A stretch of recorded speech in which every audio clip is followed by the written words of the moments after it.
Pessoal, muito bom dia a todos, tá bom? Sejam todos bem-vindos aqui a mais uma aula de educação física escolar, tá ok? É o seguinte, primeiro aviso que eu queria dar para vocês a respeito da nossa disciplina, tá? Como vocês sabem, nós estamos chegando perto aí do período de AV1, tá bom? E aí a partir da semana tá travando para vocês, tá? Acho Pessoal? que tem um barulho aí de vento aí. Eu acho que é o do ventilador. Eu já dei uma reduzida aqui, mas está atrapalhando ainda. Assim, a imagem, a tua imagem tá travando um pouquinho, mas a voz tá de boa. Eu percebi que a imagem está travando, não sei o que é. Brisanet, né? Brisanet é Brisanet. Em qualquer lugar. Então, o seguinte, vou ficar parado para ver se pelo menos. Sim. Então, sobre as nossas AV1s, né? Como vocês sabem, nós temos essa aula de hoje. E aí, terça-feira, revisão. E aí, na outra semana já é prova. Toda semana, a outra semana todinha é prova, tá? Então, muito importante. Dúvidas sobre o conteúdo, eu peço que vocês revisem as aulas, tá bom? Consultem materiais do que for de educação física na internet, que eu não restringo somente o que eu tenho disponível no Canvas para vocês, mas anotem suas dúvidas. Semana que vem a gente vai dar como é que eu posso dizer assim, uma retomada de conteúdo assim bem rápido, uma pincelada em tudo que a gente já viu e falou sobre a parte da educação física escolar. Então, suas dúvidas, anote no caderno, traga. Kleber, eu não entendi isso, não entendi aquilo. Aí você pode falar, pode digitar aí no chat que eu vou estar visualizando e esclarecendo para que a gente possa fazer toda essa retomada de uma forma eficaz, tá bom? Que possa contribuir para a prova de vocês de AV1, tá? Diga de passagem, vocês lembram já como é a AV1, né? A AV1 ela é toda dissertativa, ela envolve conhecimentos que vocês fizeram nos testes, que vocês tiveram aqui na aula, nas suas discussões, e às vezes mantendo até uma interrelação com algumas outras disciplinas, tá? Pode falar, viu, Pedro? É porque, assim, nesse novo período aqui, a Evandro fez até reunião dizendo que as provas AV1 e AV2 seriam objetivas. Desculpa, repete de novo, deu uma cortada aqui. É porque as provas de AV1 e AV2, elas são objetivas nesse período agora. Sério? Não nos foi Sério. comunicado nada ainda, então, se for, beleza, né? Alguns, pro- alguns professores ainda não sabiam, né? Por exemplo, o Naildo, tudo, eu tinha falado pra ele foi falar com o Evandro realmente confirmou que é objetivo mesmo. Tá, então beleza. Eu não vou mentir, eu também não estava sabendo, né? Acho que. Mas aí entra em contato com o Evandro e fala com ele pra ver o que ele diz. Eu vou saber. Pronto, pois beleza. Então, melhor ainda, né? Agora, eu acho que ele vai fazer uma reunião com a gente, explicar bem direitinho. Deve ser por horário, não? Deixar um tempo disponível para vocês responderem, para não ficar muito tempo, porque senão vai ficar aquela troca todinha de informações, né? Não sei, né? Não sei como é que vai ser, mas acho que ele vai passar bem direitinho Ele pra falou, gente. em um primeiro momento ele comunicou o quê? Que as provas parciais, né, que são as atividades e tal, podem ser dissertativas, né? Mas as provas globais, né, são objetivas e que a gente ia ter um tempo de 2 horas e pouco, era só 2 horas. Mas aí tá pra desenrolar esse negócio aí do horário também, na reunião. Pronto, pois beleza, show. Então acho que ele vai falar com a gente, então até bom, você falou isso aí. Então já corrijo o que eu disse, as provas não serão dissertativas, serão objetivas. Eu vou estar confirmando isso aí com o Evandro, tá? E aí depois eu vou estar passando essa informação para vocês, tá? Pronto, Isa. Até sábado, tá? Eu vou estar dando uma corrigida aí nos trabalhos que foram feitos e dando aqueles feedbacks em cima das avaliações, tá bom? E aí já ajuda, vocês visualizam e quando for na segunda-feira nós fazemos alguma pequena discussão em cima, se for alguma dúvida e tal, do conteúdo em si, tá bom? Beleza? Voltando, né? Aqui agora o que a gente ia discutir, semana passada, semana retrasada. Ah, Kleber, como é que fica o conteúdo da semana passada? Semana passada eu não tive tempo de postar, tá? Minha internet estava péssima, não consegui gravar. Eu vou estar gravando hoje sobre o conteúdo dos PCNs e vou estar postando para vocês uma aula bem resumida, bem enxuta, para não ficar uma coisa muito extensa e não ficar muito conteúdo para nosso avião, tá ok?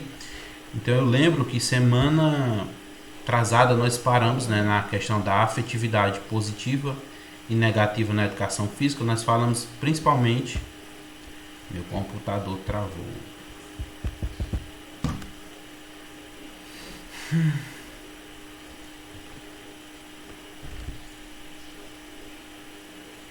Pessoal, vocês estão conseguindo me escutar? Tá dando sim pra escutar.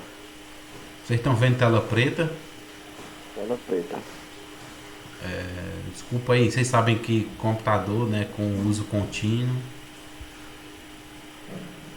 Deixa eu só colocar Uma um... ameaça foi detectada. Não, acho que é esquentar mesmo, ele tá aquecendo. Vou botar o ventilador só para ele aqui para ver se alivia o negócio que tá esquentando. Ele vai travar muitas vezes. Só um minuto, viu?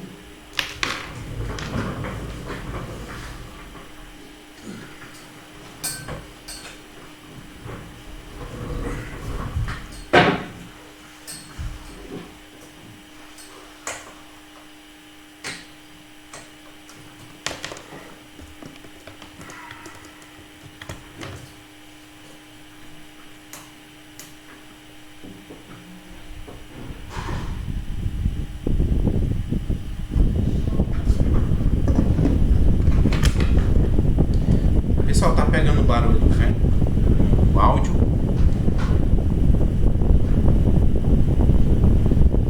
Tá. Pegando um pouco. Tá atrapalhando muito? Bota o fone aí pra gente ver se fica melhor. Eu já tô de fone. O áudio tá muito ruim. E agora?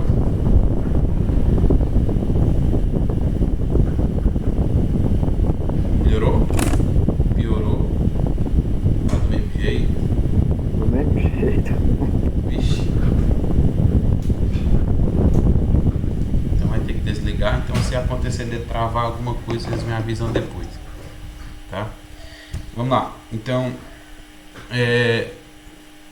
nós paramos aqui, não foi?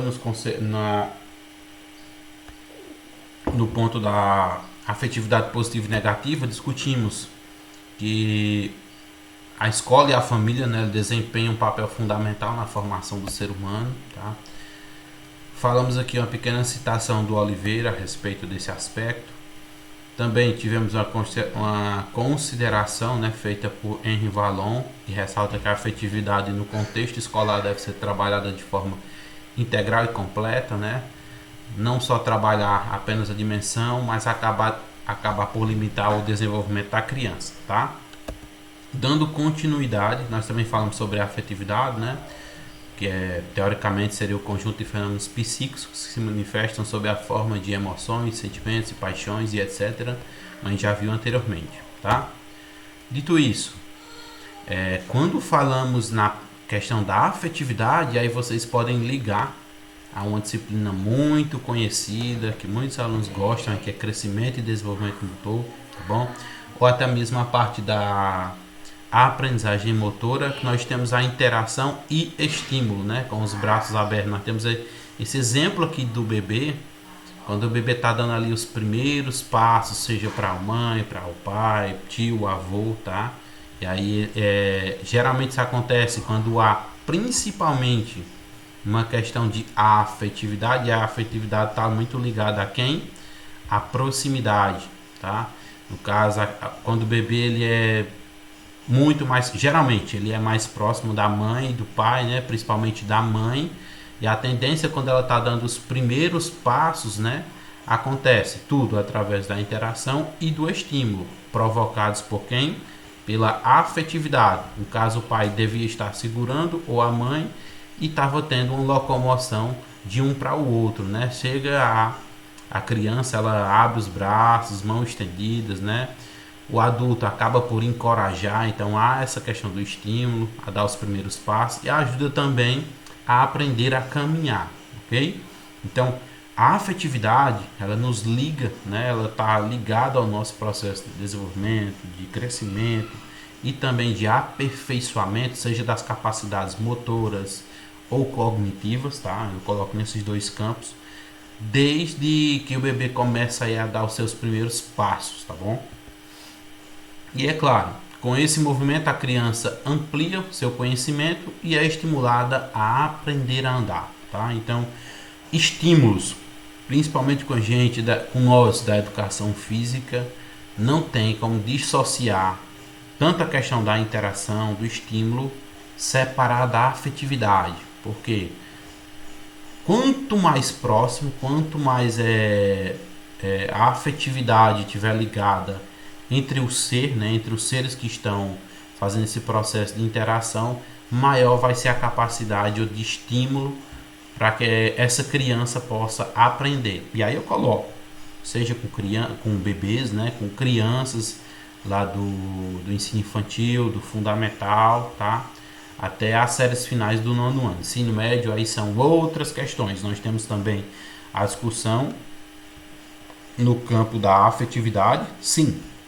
Mas no tocante ao ensino médio, nós sabemos que o processo de afetividade é um pouco diferente.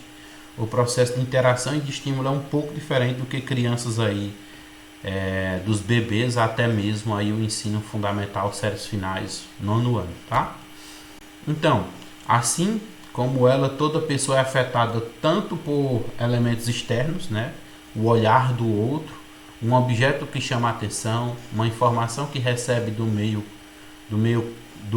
quanto por sensações internas, alegria, fome, e responde a elas. Então, esse processo de interação no estímulo, ele pode ser executado de várias formas, tá? Pode ser, como vimos anteriormente, como já falamos, através do falar, de um abraço, do olhar, do escutar, tá bom? Então, é claro, alguns desses aspectos você percebe muito mais em bebês do que mesmo em crianças do ensino infantil e fundamental, né? Porque ele tem muito essa questão da atenção à fala, por mais que não entenda.